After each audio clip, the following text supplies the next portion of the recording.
Xenia, how did you get the part? How did I get the part? I mean, you're talking about the lots of parts of my characters? I got assembled also by Paul Donovan. Yeah, as most of you probably know, the character was originally played by Eva Habermann. She was great playing that character. Thank you, Eva. And yeah, I guess after one season or after the 4 original movies, I don't know if the production decided or Eva decided or both decided that the working. She got that they watched. Whoever decided, she ended. I came on. No, I mean Paul Donovan. He was casting all across Europe. I think he was casting girls in England, in France, and in Germany. In his underwear? No, I don't think so. No, I've never seen Paul Donovan in his underwear. No. Okay, thanks. Okay, and I did have to audition in my underwear to get that out of the way. So yeah, he saw a little movie that I had done in the past. Actually, one of you guys today told me that he had that little movie. It was called Hilda Humphrey, Life of Hilda Humphrey, Hell Child, right? And that was quite a quirky little movie done by an American director, very new and young at the time. Me too, sort of-ish. And Paul Donovan really loved that character and that little short movie, and he said, well, I think I want you on that show. So he told me about the character, and I was all up for it. I auditioned, but at the time it was a German co-production, and the German producer really didn't want me on the show. No, he had somebody else in mind. I'm not going to tell you who. We're friends, yes. Yeah, Wolfram, yeah. But no, the other girl he wanted, she played a different part later on. But so the Canadian producer and the British co-producers overruled Wolfram, Tichy, the German producer. And so I got the part, yeah. And I remember my auditioning scene was a part of a scene of Pulp Fiction. Yeah, actually, a guy, like, who was it again? Gosh, I have to think about that. I'll get back to you later on that one. But it was quite the monologue I was telling him, and after that he was totally convinced, Xenia, you got the part. Yeah, so that's that history. Michael, how did you come to Lexx? Similar to Brian, I worked with Paul when we were friends and colleagues before Lexx. And I think he was interested in taking somebody, me, who's not necessarily a natural television presence, not a prepared TV actor. And he wanted that. And I think he wanted that for that part. And I think there was something about my physicality that reminded him of who inspired him to create the character. And he would always tell me, do you want to know who was the inspiration for Kyle? And I'd say, sure, I guess so. And he'd say, no, I can't tell you. And to this day, he's never told me. And when we got the parts announced, Brian and I went, before we went on one of 2 large drinking tears where I dared to drink for drink with Brian Downey, which I don't recommend anybody do. Anybody, unless you've taken out special insurance for it. So on that announcement night, I got, in advance, called back, or maybe this is the reason why he never told me who inspired the character of Kyle. I got the jump on him through a leak in Salter Street. I found out that we had been passed by Showtime to get the parts, because Showtime was holding out on me and Brian, not convinced the Canadians could carry a TV series that they had any part of. And but they passed us, and so Paul was taking us out to dinner with the magnificent Robert Siegel, director of several things on Lexx, and a guy who I adore. And before he could launch into his, oh guys, sorry, this is a dinner to tell you that you don't have the parts, he would start on that line, and I said, I know, you got it, I know. And he was like, who told you? And he became like Stalinist. He was trying everything to find out who told me where the leak was in his institution. And I never broke. I never gave an inch. And to this day, he doesn't know who leaked that information to me. And I don't know who inspired the character. So, I'm going to finish up that story. So we're at this really nice restaurant, just the four of us, good food, bit of wine, bit more wine, a little nightcap of wine. And then Michael and I were walking up the street and Paul offers to drive us home. And we look at you and say, no, it's okay, we'll walk. There's a bar right across the street. And we're now a little bit blitzed. So we walk into this bar, and we're more than a little bit blitzed. And we walk into this bar, and as we're walking up toward the bar itself to get, you know, some more alcohol, I believe it was Michael's coat caught a chair, and the chair sort of tipped over or moved, and these bouncers come over, and they grab Michael and say, okay, buddy, you gotta go, you've had enough. And I said, listen, man, if you're gonna throw him out, you're gonna have to throw me out. 2 seconds later, asses on the street. Well done. We didn't even get a taste! I wasn't part of it. I wasn't there either. What about you, Ellen? Yeah, Ellen, how about you? I went to this audition in downtown Toronto, kicking and screaming. I could not stand what I had to do for the audition. It was Stanley Tweedle's monologue about the island of women. They did not have a script yet for Jiggerata.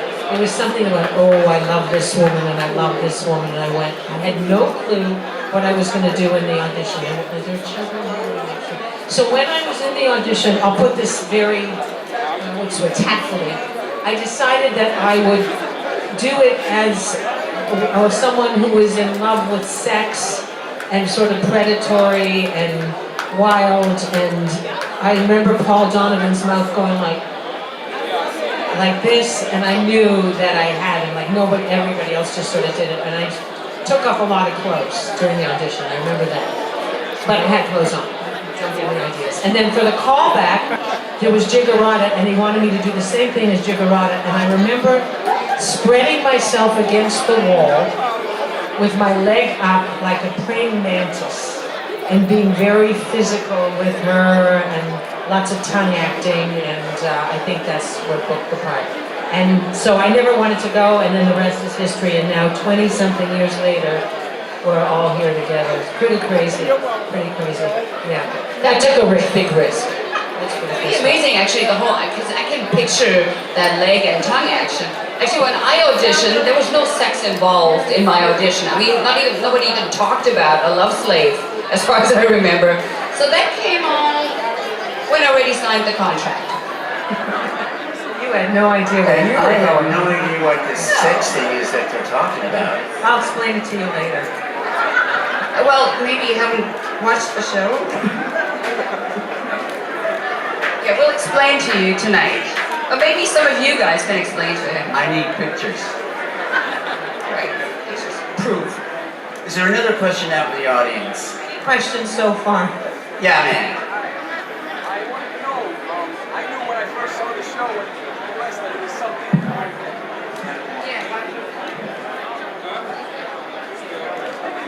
Hi. Yeah, when I first saw the show, I saw promos for it, and I said, this is something different. It's funny, there's something about it, it's going to be unique, it's going to be good. Different, sir? And it prompted me to watch and follow it, and I enjoyed the ride them away. So I wanted to ask you guys, each answer, I guess, when you were doing it, were you aware, did you feel like this is something different, compared to what else was going on in sci-fi and other things on TV at the time? Okay, you know it's a series, and you know that every series has a Bible, and Bibles describe what is, it's for producers and for directors who are coming in later in the series who are to premiere, and the Bible is usually like quite a number of pages long. It describes the perimeters of the show. the perimeters of the character, the kind of storylines they want to see on screen, and the kind of shots they want, the kind of shots they don't, all kinds of things, lots of detail. We had one page. The very first item on that page was Stanley Tweedle shall never lose his head. Fairly easy to follow. We wrote it. There were a couple of other ones that were kind of interesting and fun, and again, it was sort of counter what you might expect from regular sorts of sci-fi TV shows and the great big ship that's going to get and destroy entire planets. One of them was, in space, there are no floating heads. In space, gravity is presumed to exist. We don't know how it works. We shall never encounter an entity that is more intelligent than human beings unless that entity agrees to write that episode. And it also said, I shall never let his hair down. You did let your hair down? Great. Lovely episode. Wake the Dead. Yes, that was a great one.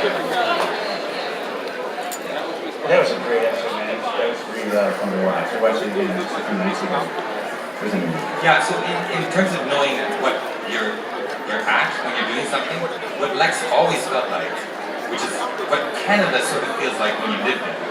You feel like if we could just get our act together, we could really conquer the world. Like we could really do some damage in the world in terms of shadowing other people's fame. And Lexx always felt like one extra effort. Oh, no, we didn't make that. No, we didn't. We fucked it up again. We didn't do it. But it's so exciting to be in Canada because that could always happen. I'm not sure when the last time it happened. It was probably Cirque du Soleil or Roberta Podge's last play, but that's Quebec, so that doesn't really count. They're kind of their own place, hiding inside of Canada and having the best in it, really, I have to say. But I love that sensation when I do a Canadian project. It feels like if we could just really wake up a bit earlier in the morning and get on it, we'd be great. Like that's the real Canadian feeling.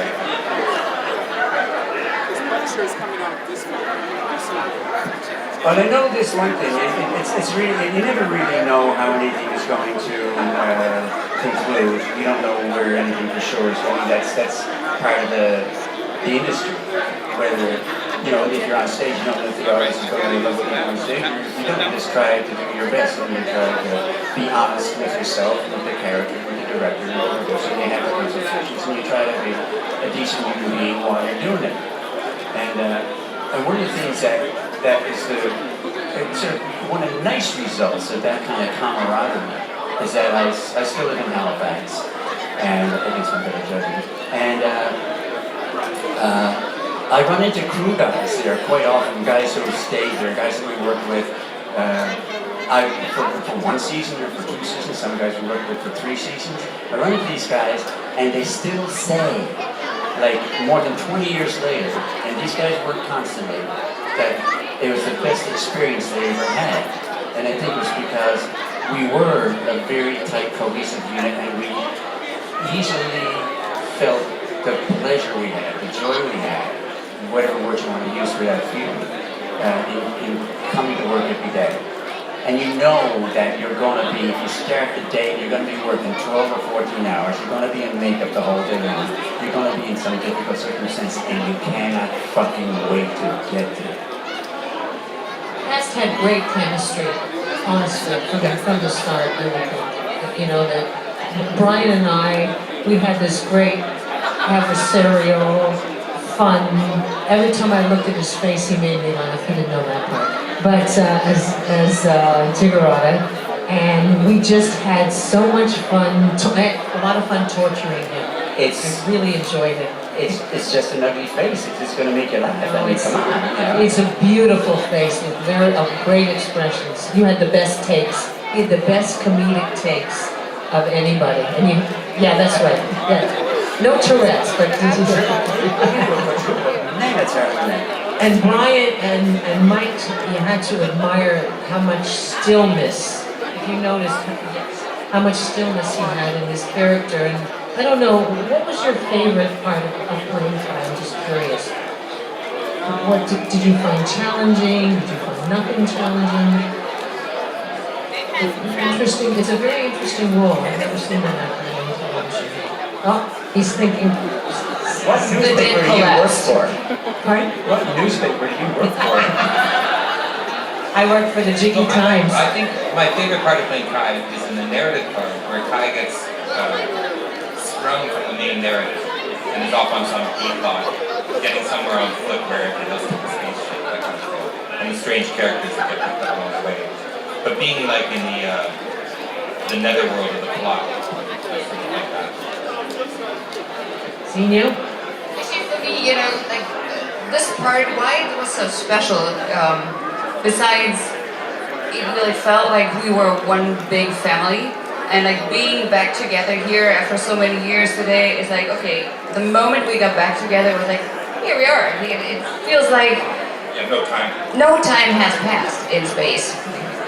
And it's so weird, like we just finished the show a week ago. And what made it so special for me was that besides the whole the whole layout of the show was that my character, like the playfulness of the character, you hardly ever get to play a part that just has anything to offer. It's usually you play like the dead serious part and you keep like sticking to that seriousness. And it's all boring after a while. You're like, ugh. But Zev, since she was like a child in some ways, and yes, she was a love slave, and she was a fighter. Like we could go, I could take her like any direction, which was just the best about this part. And of course, I love that she was fighting for justice. At the same time, she was sometimes pretty stupid or just totally naive because she had no experience whatsoever. So I mean, when do you ever get to play a part like that? I don't think I know any book that has written a character like that. So thank you once again, Lexx to your house, Jeff Hirschfield, and And before we move on, I just thanks for doing it. I'd like to just for a second honor the guy whose name is responsible for the series and one of the characters and his authority. It's Lexx Panel.